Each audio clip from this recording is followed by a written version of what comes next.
Dairy farm YouTube channel में एक बार फिर से आप सभी का अभिवादन करता हूँ दोस्तों। जैसा कि ब्रीडिंग की सीरीज़ हमारी चल रही है, उसमें आज आपको जर्सी के एक अच्छे बुल के बारे में पता चलेगा वीडियो के माध्यम से। और दोस्तों, जर्सी में आजकल क्यों ज़्यादा ट्रेंडिंग में आ रही है वो ब्रीड, उसके पीछे कई सारे फैक्टर्स हैं। जैसे कि सबसे पहले उसका ड्राई मैटर पूरा करना बहुत इजी होता है, मतलब कि उसका बॉडी वेट कम होने की वजह से हम उसको आसानी से उसकी न्यूट्रिशन वैल्यू पूरी कर सकते हैं। तो ये एक चीज़ होती है। दूसरी होती है उसकी फर्टिलिटी। तो फर्टिलिटी में जिस भी डेयरी फार्म पे आप देखोगे तो कंजप्शन में ज़्यादा दिक्कत आती है, तो उनका मिल्क प्रोडक्शन रिपीट काउज होने की वजह से काफ़ी कम हो जाता है। तो ये ब्रीड ये फैक्टर्स में भी अच्छा वर्क कर रही है, तो इसकी चॉइस इस वजह से भी बढ़ रही है। थर्ड पॉइंट है दोस्तों, ये ब्रीड का फैट। मिल्क में जो कंपोनेंट्स पाए जाते हैं, फैट और एसएनएफ, तो मिल्क भी उसका हेल्दी माना गया है एचएफ के मुकाबले, और प्रॉफिटेबल ब्रीड है। मतलब कि कम खा के ज़्यादा दूध उत्पादन करने वाली दुनिया की ये एकमात्र ब्रीड है। उसकी जो फीड कन्वर्शन रेशो है, मतलब कि जितना खाकर ये मिल्क प्रोड्यूस करती है, वो परसेंटेज वाइज देखा जाएगा तो 20% मोर मिल्क मिलता है एचएफ के मुकाबले। और ज़्यादातर डेयरी फार्म में अगर फैट का रेशियो कम आता है तो वो लोग भी थोड़ी बहुत जर्सी रखते हैं फैट को मेंटेन करने के लिए।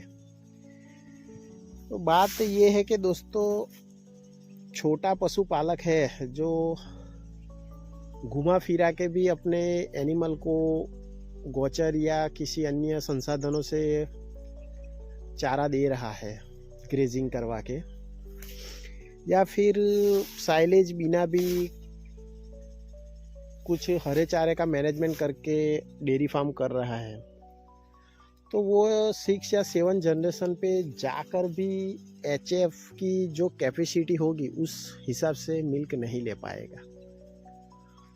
तो ये ब्रीड एक तो छोटे पशुपालकों के लिए वरदान साबित होने वाली है, और फ्यूचर जिस हिसाब से इंडिया में क्लाइमेट में अब जो चेंजिंग आ रहे हैं, ज़्यादा ठंड, ज़्यादा बारिश और गर्मी भी बहुत ज़्यादा हो रही है, तो एचएफ में जो दिक्कतें आती है उसके मुकाबले ये हर मौसम में ढल जाती है,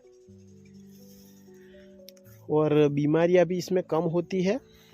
तो फ्यूचर में बात की जाए तो ये ब्रीड का फ्यूचर ब्राइट है।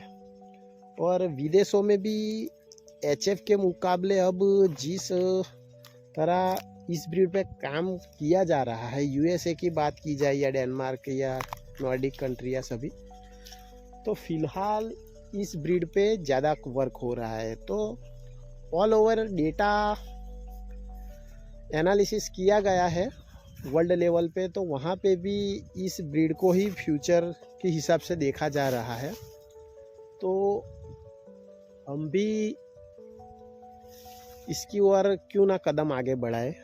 तो चलो शुरू करते हैं। तो सबसे पहले देखिए दोस्तों, ये बुल की फ़ोटोज़ है। बुल आईडी है JY40200। बुल नेम है फिलिप। बात की जाए इसकी पेडिग्री डिटेल की, तो सायर है इसका VH रोनहोल्म हिकी हायन। डैम नेम है, नंबर्स में दिया गया है इधर 0205920224। मेटरनल ग्रैंड सायर है DJ Hulk. Maternal grand dam है 020592 02087। मैटरनल ग्रैंड डैम सायर है डीजे में।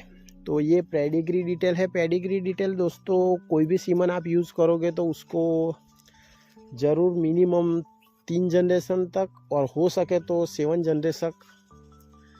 जनरेशन तक आपको इनब्रीडिंग ना हो उसका ख्याल रखना है। उससे आपको बहुत अच्छे इम्प्रूवमेंट मिलते हैं इनब्रीडिंग ना हो तो। बात की जाए मदर के मिल्क रिकॉर्ड की तो इसका बेस्ट लैक्टेशन मिल्क 8115 kg पाया गया है, और वो भी 6.16 के फैट के साथ। तो ये बात है मेन, ये फैट ज़्यादातर बफेलो में देखा जाता है। तो फैट में काफ़ी अच्छा है मदर का रिकॉर्ड। प्रोटीन 4.22, तो प्रोटीन भी अच्छा है। लैक्टेशन का फैट की बात किया जाए तो 500 kg है, प्रोटीन के बाद 342 kg है। तो मदर का रिकॉर्ड भी काफ़ी इम्प्रेसिव है, और फैट खास करके। तो ये बुल आपकी फैट की समस्या को अच्छी खासी सॉल्व करके देने वाला है।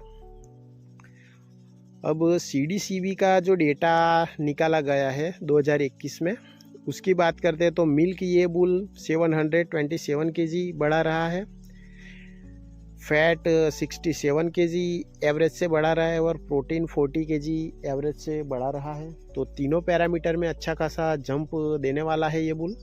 बीटा कैसिन की बात की जाए तो A2 है दोस्तों। अब हेल्थ और फर्टिलिटी ट्रेड्स के बारे में बात की जाए तो प्रोडक्टिव लाइव 305 दिन के लैक्टेशन से 1.5 महीना ज़्यादा मिलने वाली है, 1.5 मतलब।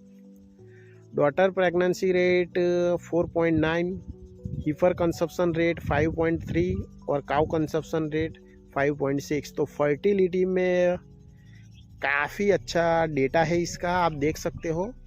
तो उसके हीपर पे लगाओगे वहाँ पे भी ये अच्छा वर्क करने वाला है, और उसकी हीपर आगे जाके खुद कंसीव होगी तभी भी ये अच्छी फर्टिलिटी शो करने वाली है, और आगे जाके जब काऊ बनेगी थर्ड लैक्टेशन के बाद तभी भी ये फर्टिलिटी मेंटेन करेगी। तो फर्टिलिटी का कोई इश्यू आने वाला नहीं है। तो फर्टिलिटी में काफ़ी अच्छा ये बुल है। अब कंफर्मेशन ट्रेड की बात कर लेते हैं तो स्टेचर इसका शॉर्ट रहने वाला है, -1.70 है। स्ट्रेंथ की बात की जाए तो -0.70 है। डेयरी फॉर्म -0.30 है। रम्प एंगल +0.40 है।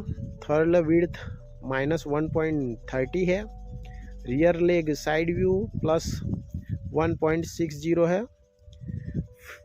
फुट एंगल की बात की जाए तो -1.00 है। फोर अडर अटैचमेंट की बात की जाए तो -1.70 है। रियर अडर हाइट की बात की जाए तो -0.70 है। रियर अडर विड्थ की बात की जाए तो -0.50 है। अडर क्लेफ्ट की बात की जाए तो +0.10 है। अडर डेप्थ की बात की जाए तो -0.90। फ्रंट टीथ प्लेसमेंट की बात की जाए तो -1.50। टीथ लेंथ की बात की जाए तो +1.20।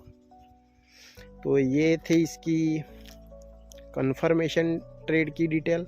अब इसके कंफर्मेशन ट्रेड के बारे में एक बात दोस्तों आपको कंफर्म कराना चाहता हूँ कि HF के मुकाबले इसके कंफर्मेशन ट्रेड थोड़े बहुत माइनस में भी अगर शो करेंगे तो भी ये प्रोजेनिया आपके हर्ड पे मिल्क में अच्छा ही इम्प्रूवमेंट करने वाली है। तो हल्के से अगर कोई पैरामीटर दिख रहे हैं तो उसका मतलब ये नेगेटिव पॉइंट नहीं है।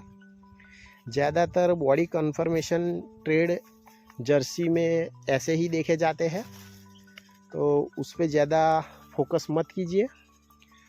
और ये बुल आलामाड़ी सीमन स्टेशन का है, और ये इसकी कांटेक्ट डिटेल है दोस्तों।